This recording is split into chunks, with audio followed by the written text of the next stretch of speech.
Hey guys, it's Yorkie here and welcome to the channel for another hardware review video where today we're going to be reviewing two products from the Moza lineup that will allow you to go either rallying or drifting. These are going to be the Moza HBP Handbrake and the 12-inch round wheel mod for the ES steering wheel. Now just quickly before we get into the main part of this review, I do want to put a disclaimer out there and say that Moza have sent me these products for review completely for free at no cost to myself. They've not had any input in terms of the editing process in this video, so all the thoughts and opinions are completely my own. And down in the description is an affiliate link if you do want to browse the Moza website and purchase any of their products. Clicking on that and purchasing a product through that affiliate link will give me a small commission, and that's obviously a great way for you to support myself and support the channel, and that support would be very much appreciated. My last video was also a hardware review video taking a look at the Moza ES Formula wheel mod, so if you want to take a look at that, feel free to click the link in the card at the top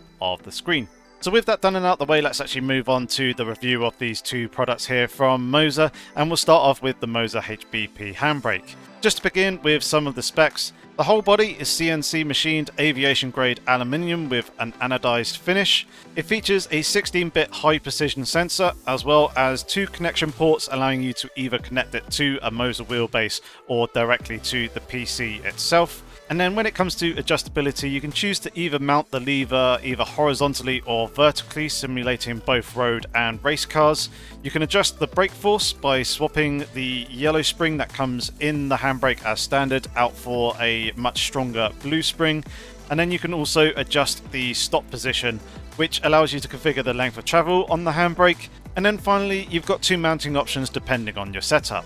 If you're on a rig and you've got a plate for either a handbrake or H shifter and you've got some spare screw holes there, you can mount the handbrake directly to that. Alternatively, you can purchase a table clamp, which would be ideal for desk users, which allows you to mount the handbrake directly to the table clamp to then clamp it to your desk. This does come at an additional cost of £27 VAT excluded, and then of course the actual price of the handbrake itself, that comes in at £95 currently on the Moza website, again VAT excluded.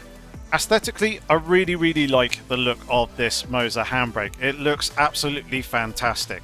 Really nice finish with the CNC machined aviation grade aluminium with that anodized finish.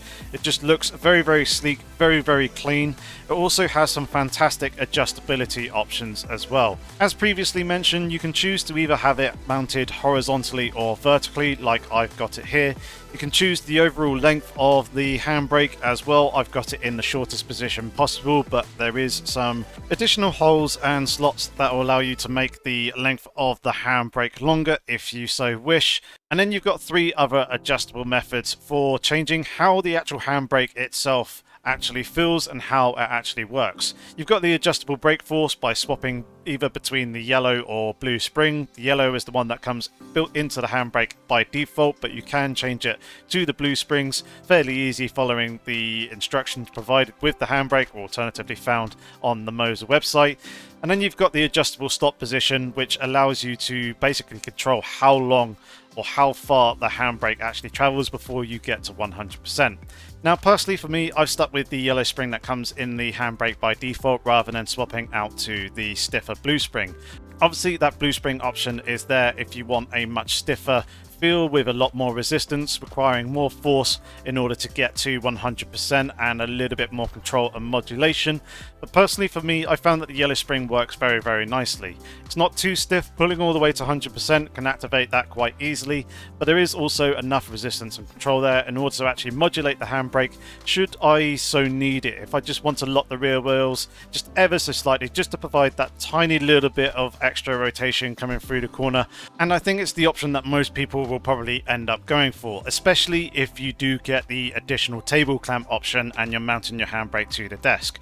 Obviously in that scenario you do not want to be having that stiffer spring, as it'll be requiring quite a bit more force, and you don't want to be pulling and yanking your desk around, moving it while still trying to drive. So the yellow spring is probably going to be adequate enough for those users who are mounting their handbrake to a desk.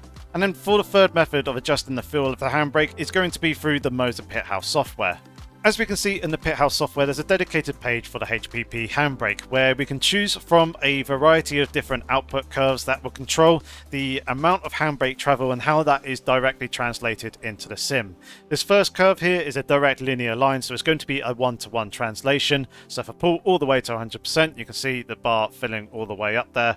But if I go and drop it down to about 50% in terms of overall travel, we get about 50% sort of application. There's a nice S-curve where we get a very low sensitivity at the beginning. It then ramps up in and around the 50% mark up to about 60, and then that sensitivity drops off again once we get towards the further end of the travel. We've got a nice arcing curve here where again low sensitivity at the beginning and then it ramps up in the last few millimeters of travel. We've then got the opposite of that where it's quite sensitive at the beginning but there's less sensitivity towards the end. And then we do also have our own custom option where we can pick pretty much any sort of curve, and we can also go and adjust it slightly just to fine tune and tweak the exact curve that we want to get the exact feel that you would like in terms of the overall travel and how that's being translated in game. So quite a very powerful feature here with this handbrake. With all this adjustability in mind, you can really nail down and refine the settings and fine tune the handbrake to feel exactly how you want it. Now, whilst I haven't done any drifting with the handbrake in say Assetto Corsa or any other drift games that are out on the market, I have done plenty of rallying, mainly in Richard Burns' rally, but also in a little bit of dirt rally as well, and the overall experience is a whole different world away from just pressing and holding the button like I used to on the steering wheel in order to actually activate the handbrake. Now I'm actually pulling the lever. It feels so much more immersive and enjoyable. It's so much more rewarding when you actually pull the handbrake to exactly the right amount that you want. You get the exact rotation through the handbrake turn that you are looking for, and then you just absolutely rip off the corner with a very nice slide, a very nice controllable drift. It elevates the experience a lot more and feels so much more immersive than just pressing and holding the button, and I've been really enjoying using the handbrake. It's been a very nice additional accessory that I've got here on the rig, and with its aesthetics I think it complements the Track Racer TR80 that I've got it mounted to here very, very nicely. So would I recommend the Moza HBP Handbrake at £95 here in the UK, obviously VAT excluded? Yes, I would. If you are looking for that additional control, that extra immersion factor, the control being able to initiate those drifts, initiate a handbrake turn, and then be able to control it with a little bit more finesse rather than just pressing a button on your steering wheel in order to activate the handbrake, then you've got no other option other than to try and find and get a handbrake. And this Moza offering is absolutely fantastic, especially with the amount of adjustability that it comes with, and then also the additional software. It certainly is a very well priced edition, I think. I would have liked, I think, the desk clamp to be a little bit cheaper than £25 for the desk users, probably maybe 15 to 20, just to make it a little bit more affordable as a full-on accessory, but otherwise Moza have done a fantastic job here.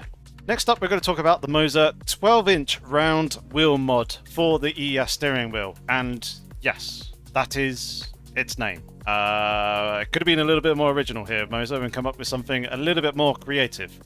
But diving into the specs, and as the name would suggest, this wheel mod is 12 inches in diameter, which converts to 305mm, making it 25mm larger than the original ES steering wheel and the ES Formula wheel mod. Now, because of this additional width in diameter, it does make it a little bit more difficult to reach the flappy paddles on the back whilst holding this wheel, and therefore Moza have come up with a fairly clever solution and added these two additional little shifter plates that extend the overall length of those and make it a lot easier for your fingers to reach them. Now, in the middle of the rim here, we've got Moza's favourite aviation grade aluminium alloy, and then around the outside we've got some quite nice microfiber leather as described on their website, which feels pretty good in the hands as well. And then finally there is the price, which is currently listed at £75 excluding VAT on the Moza Racing website. Now, as this is a wheel mod and doesn't have the ES button box mounted to it, we're going to have to swap it for the standard ES steering wheel. To begin this installation process, firstly take off the ES steering wheel off of the wheelbase via the quick release system and place it face down on a flat even surface. Unscrew the 3 screws on the arms at the back as indicated here, and then turn the wheel over. On the front side you'll see 6 screws around the Moza Racing logo in the centre. Use an Allen key to unscrew these. Once they are removed you can lift away the standard ES steering rim. Make sure that the spring that is there in the centre remains intact. You can then place the 12-inch wheel mod back over the top and make sure it lines up with all the buttons. Screw back in the 6 screws with the Allen key, and then you'll need to flip the wheel back over onto its front once again to expose the backside. And then here you can install the 2 flappy paddle extensions. Make sure to screw these up quite nice and tight, but don't over tighten them because we don't want to damage the internal parts here of the flappy paddles, and you don't want those to be moving around too heavily. Once they are screwed tight though, you can mount it back onto the wheelbase and hey presto, you are good to go. Now aesthetically, Moza have once again produced a nice looking product here, nothing offensive or garish about it. The aviation grade aluminium looks really nice, and then so does the microfiber leather grips. There is some nice stitching around the inside here, and they've actually also solved one of the complaints that I had about the standard ES steering wheel, which was when you were holding your hands in the 3 and 9 position here on the steering wheel, the stitching was previously uncovered and would therefore rub against your thumbs and was a little bit uncomfortable and a little bit distracting whilst driving. However, they have gone and covered that here, and it looks quite nice and it feels pretty good when driving without gloves. Personally, when driving with this wheel, I do still prefer to use gloves with it. I think it provides just a little bit more grip, but they aren't strictly necessary as you can drive without gloves and still have a good amount of grip with this microfiber leather around this wheel rim. Now let's go ahead and talk about weight and the overall experience of using this 12-inch rounded wheel mod. The actual weight of the real rim itself minus the ES button box comes in at 830 grams. That makes it 95 grams heavier than the standard ES steering wheel without the button box as well. Obviously you're going to have a little bit more weight once you mount the button box on there, but the actual difference remains the same between the 2 different wheel rims. Now, because of the additional weight and also because of the additional size, don't forget it's an extra 25mm, it does have a slight effect on the overall driving experience in comparison to the standard ES steering wheel. The difference isn't huge, it's only a very slight negative impact. You can still feel plenty of the force feedback effects, but it does dampen them slightly. Also, the steering feels slightly slower and slightly more weighted and sluggish to turn. For some users, that may be more preferable, and obviously with its size, it may be more preferable for drifting, and also it probably feels more authentic when doing, say, NASCAR or stock car racing as well, because they use a fully rounded wheel when driving in those cars, and they're also quite a bit bigger than the standard sort of steering size of, say, 280mm that the standard ES steering wheel currently sits at. Now, with this additional size does come the need for these shifter extension blocks that are provided with this wheel. Obviously, these then allow your fingers to actually be able to reach the shifter pedals that much more easily. Without them, it is a little bit more difficult to actually make the changes. It's not impossible, it's still certainly reachable, but it's definitely a lot more comfortable with these being added. Quite a smart solution by Moza adding these in. The only thing that I don't really like about them is the fact that when you install them, you need to tighten them up reasonably tight, which can put a little bit of lateral force on the actual shifter pedal itself. And obviously there's a slight concern there that it could potentially damage something inside or something like that, because that's not kind of the desired force that you want. But once they are on there and they are installed, they do feel pretty good to use. There doesn't feel like they're going to fall off or anything like that. They feel pretty solid and rigid. So some good forward thinking by Moza there to provide them. So my final thoughts then on this Moza 12-inch steering wheel mod for the ES steering wheel, and would I recommend it to you?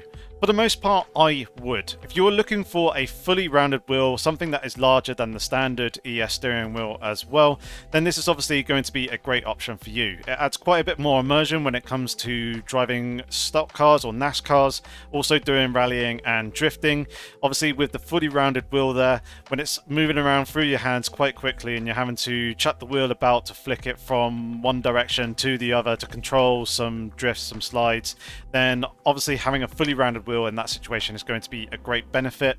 And they have also fixed one or two of the little niggles that I had with the previous standard ES steering wheel. The more difficult point to overcome is if you are just happy with the standard ES steering wheel and the shape of that and don't really feel the need for a larger 12-inch wheel mod, then the £75 price point does become a little bit more difficult to justify, especially in comparison to, say, the Moza ES Formula wheel mod, where the difference between that and the standard ES steering wheel is quite substantial, and it's also half the price of this 12-inch round wheel mod as well. If it was closer to that £50 mark, then I think I'll be a lot more comfortable in fully recommending this wheel mod accessory to you all. However, in saying all of that, this probably is going to work out a bit cheaper than the rest of the competition out there. Having a look around online, most products for a fully rounded wheel kind of come in and around about the 250 mark and then going upwards somewhere up to the region of close to the 400 mark. Whereas this wheel mod, along with the ES steering wheel, if you were to purchase that, will probably come in pretty much bang on £200 excluding VAT and shipping. So take what you will with that information there and with that review.